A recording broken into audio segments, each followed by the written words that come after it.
Hello, everyone. My name is Jaybird, and welcome back to AIRIS. I am really sleepy right now.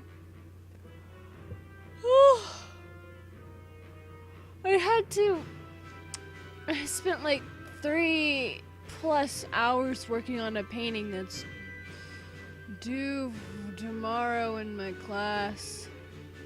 It is really hard to do. Acrylic paint is not the easiest paint to work with. Without any further ado, this should be a fun episode. Let's get right back to where we left off last time. Yeah, I'm a bit loopy.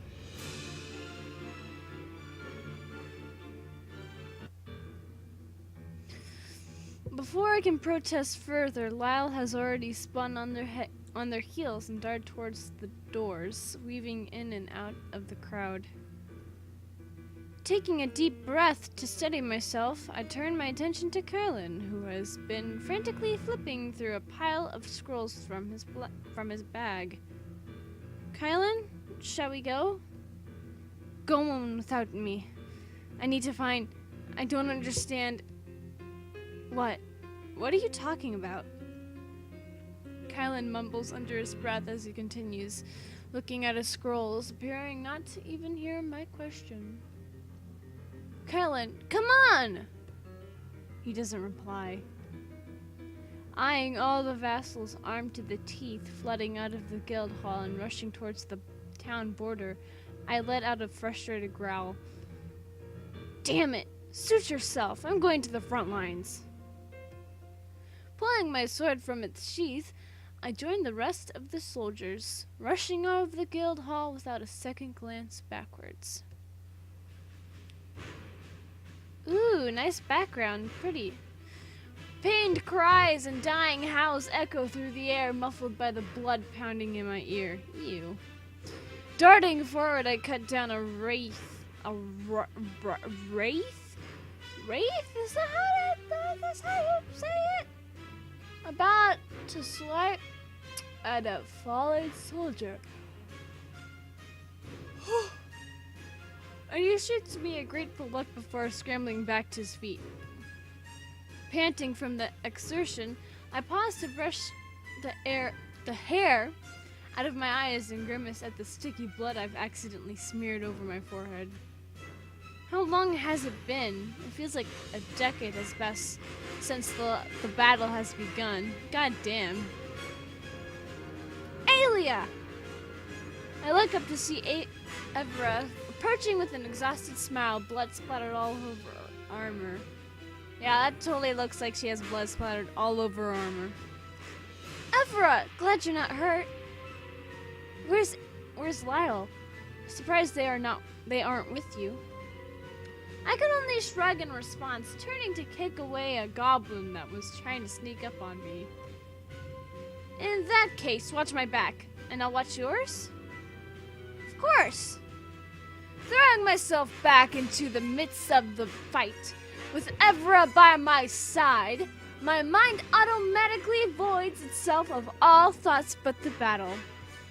I go through the practiced motions of slashing and stabbing that almost feel like second nature to me by now, cutting down the enemies in front of me one by one. Eventually, the hordes of creatures begin to decrease in number, growing thinner and thinner. Slowly but surely, we're driving them back away from the town border. A deafening cheer erupts from the soldiers when the remaining creatures, having sensed their impending loss, turn tail and run back into the forest. We did it! We did it! We did it! We did it! Something else in Spanish. We did it! Yay! Dora! Evra throws down her sword, immediately collapsing to the ground, staring up at the sunset with a dazed smile.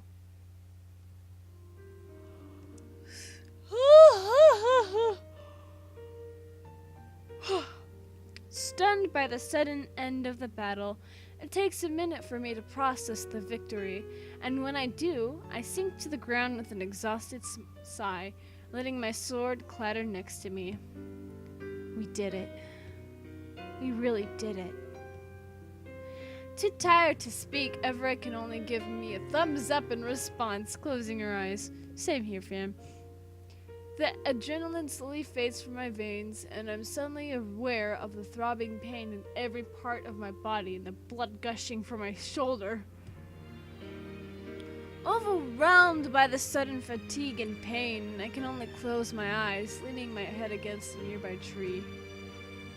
I don't know how long we just remained there, trying to recover from an intense battle, but when I open my eyes again, there's a healer bent over me, a soft blue glow emitting from his hands as he tends to my wounds.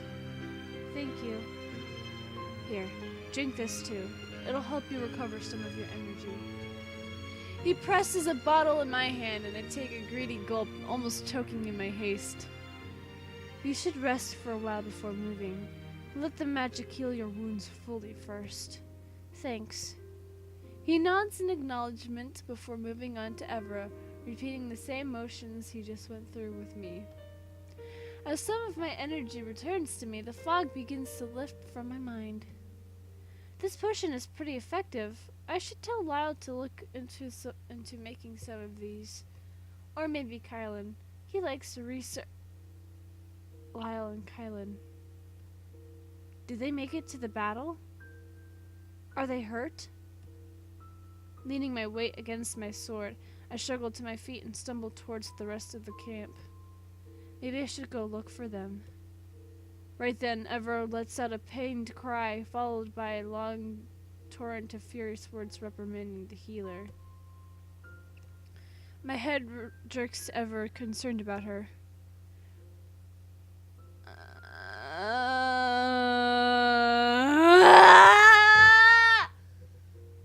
Oh no! What should I hate it when they always hit me with these questions. I'm gonna check on Evra first. Evra is injured and clearly squabbling with the healer, which is probably not the best course of action to take when you're an exhausted, wounded soldier at the healer's mercy. Knowing how much she dislikes medics and her penchant for sarcasm, she's probably driving the healer up the wall and making him consider adding poison to her potion. I should check on her first. I'll look for Lyle and Kylan later. A few minutes of delay won't change anything. And then they're dead! Turning back around, I hobbled towards Evra, who is now leaning against a tree, arguing vehemently with the healer. I told you I'm fine. I don't need your potions, and my shoulder is not injured, so stop touching me. The exasperation is clear as day in the healer's voice. It's not injured anymore because I relocated it. Just drink the potions. They'll help you go to sleep so you can recover sooner. I'm fine. I don't need your sleeping potions. I don't need your medical attention. Evra, are you giving the healer a hard time? She looks up with a scowl and brushes the hair out of her eyes.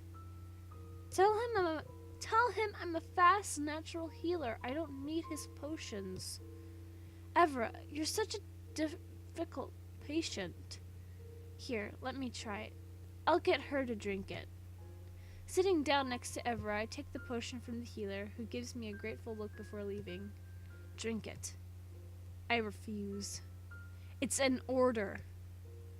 I'm of higher rank than you. Not in our party.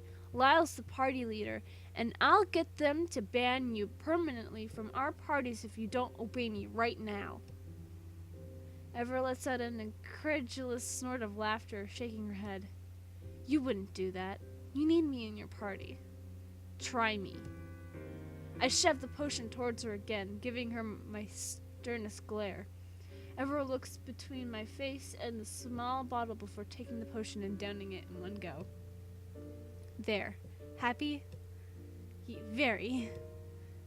Almost immediately, the potion begins to take effect, and Evra lets out a small yawn, her eyes half closing. I really hate these magic potions. I always feel so out of sorts. They'll help you heal. Rest, Evra. There's no reply from Evra other than some soft snores drifting through the air. Ensuring that Evra is sound asleep, I give a satisfied nod before struggling to my feet again. Now that Evra is fine, I need to make sure Lyle and Kylan are fine as well. Once again, using my sword as my crutch, I begin to head for the camp of soldiers gathering to celebrate our victory. Maybe they'll be there. Hey, you! What did I say about not moving? Your legs are wobbling. Sit back down before you fall and injure yourself further. I try to brush him off, but in my weakened state, I am unable to extricate myself from his surprisingly strong grasp. No, I need to find someone. Whoever it is can't be in worse shape than you. You need to rest. I try to protest, but the healer holds his hand out towards me, mumbling a few words under his breath. Almost instantly, I can feel a wave of sleepiness overcome me. I can barely manage a few strings of curses in his direction, making him chuckle, before I once again collapse to the ground. Darkness envelops me, and I have no choice but to succumb to it. I can only hope they are right.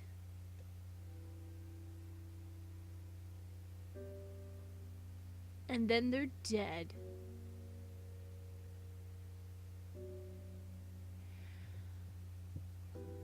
Well, guys, I'm tired. So this is the end of the episode, whether you like it or not. If you guys like this episode of AIRIS, leave a like down below. Leave a comment down below. Share with your friends. Subscribe if you haven't. Ring that notification bell. And remember, die safely. Bye-bye.